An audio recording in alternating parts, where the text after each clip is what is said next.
নতুন একটা ভিডিও নিয়ে চলে আসলাম, সেটা হচ্ছে পেরিটপ। এটার জেনেরিক হচ্ছে ইটোপ্রাইড হাইড্রোক্লোরাইড INN 50 mg তে পাওয়া যাচ্ছে। এটা 5 টাকা করে পার পিস। এটা খুব ভালো মানের ওষুধ, যাদের আসলে বুক জ্বালা পড়া, তারপর হচ্ছে খাদ্যনালীতে হালকা ক্ষত বা বমি বমি ভাব লাগে, হজমের শক্তিও কাজ করে। আসলে একটা ওষুধ বিভিন্ন ধরনের কাজ করে। এটার এই জেনেরিকের অনেকগুলো ওষুধ পাওয়া যায়, যেমন স্কোয়ার আছে, বেক্সিমকো আছে। তো মোটামুটি এইটাই বিকনেরটাও হচ্ছে সবচেয়ে পপুলার। আমি এই বিকন নিয়ে আপনাদের সাথে কথা বলতেছি ছোটোখাটো।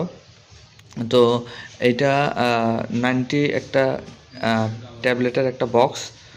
এটা সাধারণত গ্যাসের ওষুধের সাথে, গ্যাসের ওষুধ আগে খেতে হয়, গ্যাসের ওষুধের পরে এটা বুক জ্বালা পোড়া বা বদহজম বা চুকা ঢেকুর যেগুলো উঠে, ওগুলোর জন্য পেরিটপটা খুব ভালো মানের কাজ করে।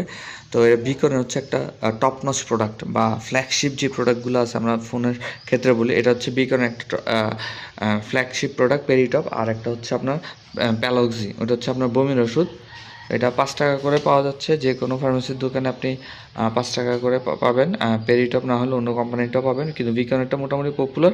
আর বিকনেরটা সব জায়গায় পাওয়া যায় না, কারণ তাদের কোড সব ফার্মেসিতে দিতে চায় না। তো এই হচ্ছে আমার ছোট্ট কথা, আমার ছোট্ট ক্ষুদ্র জ্ঞান থেকে আপনাদেরকে পরামর্শ দিতে চেষ্টা করলাম। এটা সাধারণত খাওয়ার নিয়মটা হচ্ছে সাধারণত রাত্রেবেলা খাওয়ার পরে, অথবা দিনে খাওয়ার পরে যে কোনো একবেলা দিতে পারে। আমরা সাধারণত যারা ফার্মাসিস্ট আছি একবেলা দিয়ে থাকি, শুধু রাতে খাওয়ার পরে। তো আজকের ভিডিও এ পর্যন্তই। সবাই ভালো থাকুন, সুস্থ থাকুন, আপনাদের সবার সুস্থতা কামনা করে সবার সাথে দেখা হচ্ছে আবার নতুন কোন ভিডিওতে। সে পর্যন্ত আসসালামু আলাইকুম।